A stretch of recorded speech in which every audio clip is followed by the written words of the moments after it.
Assalamualaikum warahmatullahi wabarakatuh dan salam sejahtera kepada semua murid-murid.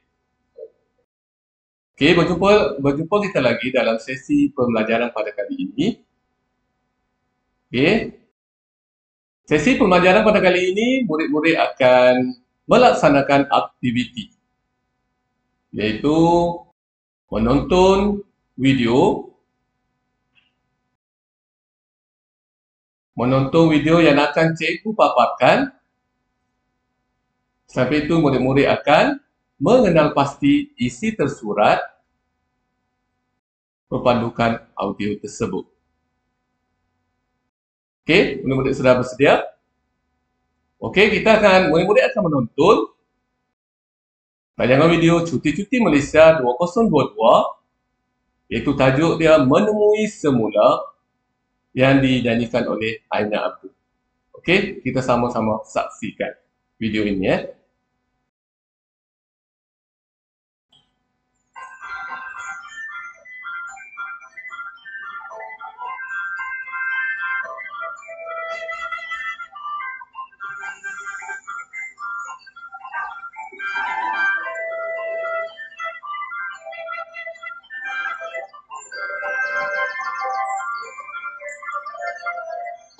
Bawah langit biru menghayati pentas keindahan, bercuti dalam negara yang penuh keistimewaan, menemui semua keindahan Malaysia, mengambilku kembali.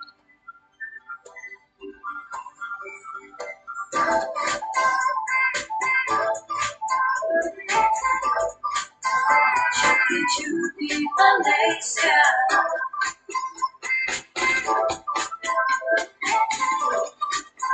cuti-cuti Malaysia.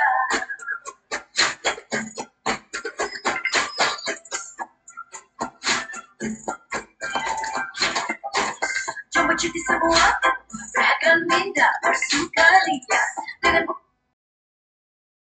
Okey, murid-murid sudah dengar dan lihat video yang telah cikgu paparkan.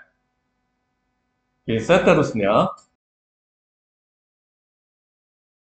murid-murid akan melaksanakan aktiviti berpandukan kepada kaedah pembelajaran yang cikgu pernah tunjukkan pada sebelum ini.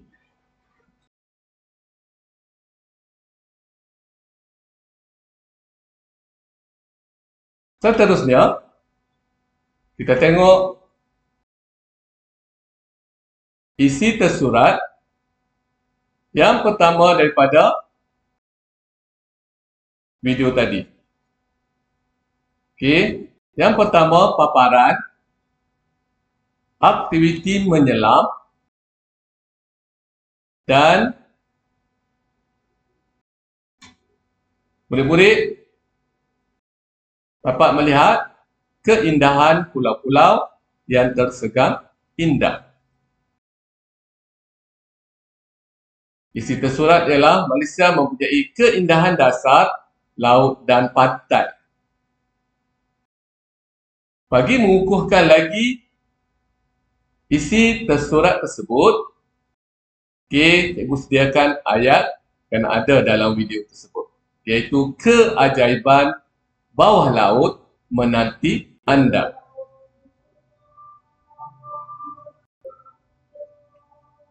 Seterusnya kita tengok isi tersirat daripada yang tersirat tadi. Yang pertama, pelancongan berasaskan alam perlu dijaga. Yang kedua, kesedaran terhadap pemeliharaan ekosistem marin. Okey, dalam isi tersurat juga, murid-murid dapat menghayati nilai keprihatinan terhadap alam sekitar.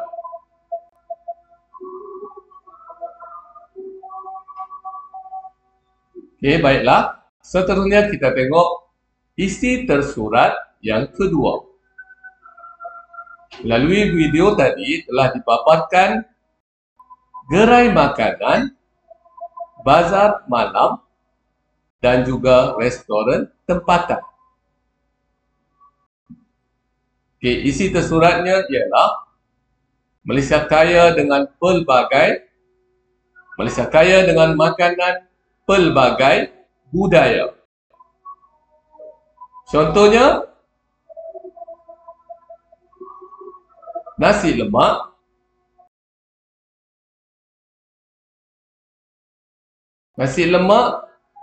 nasi biryani dan sebagainya.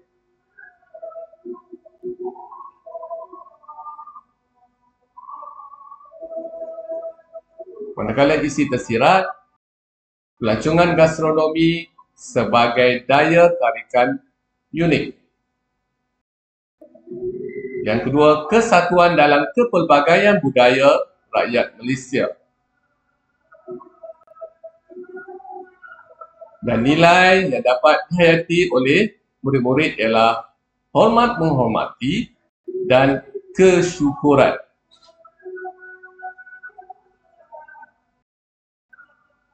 Okey, dan yang terakhir, paparan menunjukkan homestay, inap desa dan aktiviti kampung. Di sini, murid-murid dapat melihat